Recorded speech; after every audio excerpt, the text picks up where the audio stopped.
ब्रह्मा जी कहते प्रभु मुझे याद आता है कि जब गोपी आपका दर्शन करने के लिए आई, गोपी नई नवेली जब गोकुल में आई और उसने सुन रखी कि भगवान श्री कृष्ण बहुत ही सुंदर मुरली बजाते हैं और बहुत ही सुंदर दिखते हैं, तो उस गोपी के मन में इच्छा रही कि कब उनका दर्शन हो, कब उनका दर्शन। तो क्या बहाना, त्योहार का दिन आया तो घर को गाय के गोबर से लीपने के लिए गोबर चाहिए थे।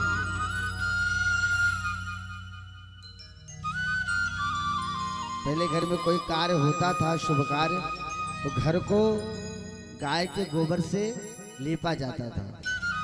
पर आज तो महाराज पूरा घर में टाइल ही टाइल है, पत्थर ही पत्थर है कि नहीं। आज जब गाय को ही लोग महत्व नहीं दे रहे हैं तो गोबर को कहां महत्व देंगे। आप जानिए गाय के गोबर में वो शक्ति है कि जब पहले माताएं घर को लीपती थी तो उसके लीपने से घर में जितने भी कीटाणु रहते थे सब खत्म हो जाते थे और घर शुद्ध पवित्र हो जाता था। आज ना तो गाय की पूजा है ना तो गोबर की पूजा है।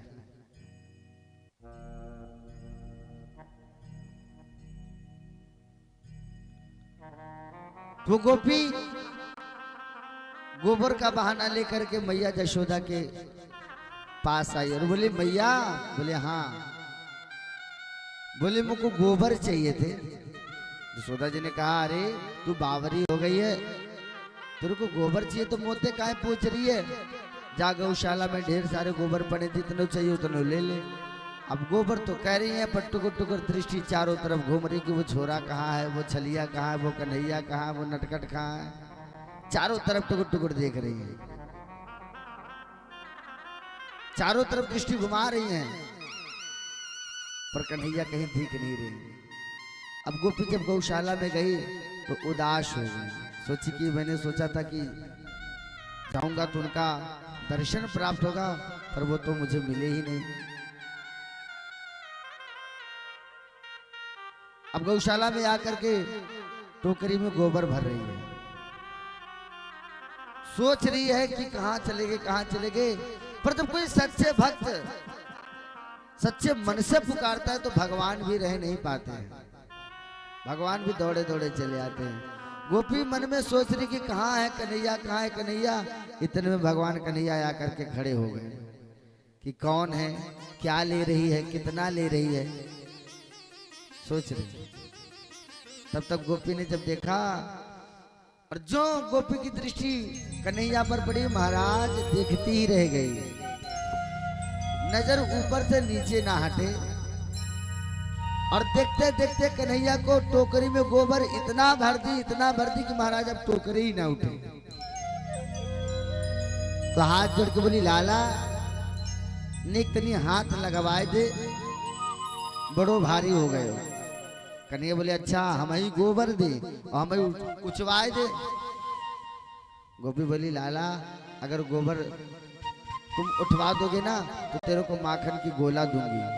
कन्हैया ने कहा हाँ तब तो मैं जरूर उठवा दूंगा। गए भगवान उठवाए और वो गोपी घर पे गई, गोबर को पटक करके फिर भागी आई और बोली मैया और चाहिए। यशोदा जी ने कहा अरे बावरी तुम मोते मत पूछ, जितने चाहिए उतने ले जा।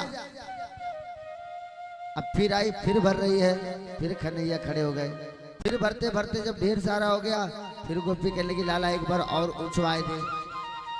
कन्हैया ने कहा ए गोपी तू पतो नहीं कितनी बार लेकर जाए, अब मुझको कहाँ पता चले तू कितनी बार लेकर गई। तो गोपी ने कहा लाला एक उपाय है क्या। बोले जितनी बार मैं गोबर लेकर जाऊंगी ना उतनी बार तुम्हारे मुख में गोबर के टीके लगा दूंगी, अब बाद में सारे टीके गिन करके उतने माखन का गोला दे दूंगी। बोले हाँ लाला ये सही है। अब गोपी जितनी बार गोबर लेकर जाती उतनी गोबर के टीके कन्हैया के मुख में, अब पूरा मुंह गोबर से भर गया। कन्हैया दौड़े दौड़े मैया यशोदा का मैया मैया। हाँ लाला। और जो यशोदा मैया की दृष्टि लाला के मुख पर पड़ी, मैया बड़ी जोर से हंसी, अरे कनुआ ये तेरे को गोबर गणेश किसने बना दियो, चल मुंह को धो। और जैसे मैया मुंह पे हाथ धरने वाली थी, कन्हैया नाना मैया अरे सारो हिसाब चौपट है जाएगो। क्या मतलब? बोले मैया जितने टीके हैं ना उतने माखन के गोला मिलेंगे। यशोदा जी ने कहा धन्य है भगवान, घर में 9 लाख गैया दूध दही माखन सब भरे पड़े, पर जब देखो तब दूसरे के माखन के पीछे ही भागता रहता है। तो ब्रह्मा जी कह रहे प्रभु बताइए उस गोपी के ऋण से आप पूर्ण हो सकते हैं? तो भगवान ने कहा ब्रह्मा जी बताओ मैं कैसे मुक्त होऊंगा, तुम्हें बताओ। ब्रह्मा जी हाथ जोड़ के बोले महाराज ये कोई उपाय है क्या कि आप ब्रजवासियों से क्षमा मांग लो, हे ब्रजवासियों तुम लोग अपने ऋण से मुझे पूर्ण कर दो, क्योंकि और कोई दूसरा उपाय ही नहीं।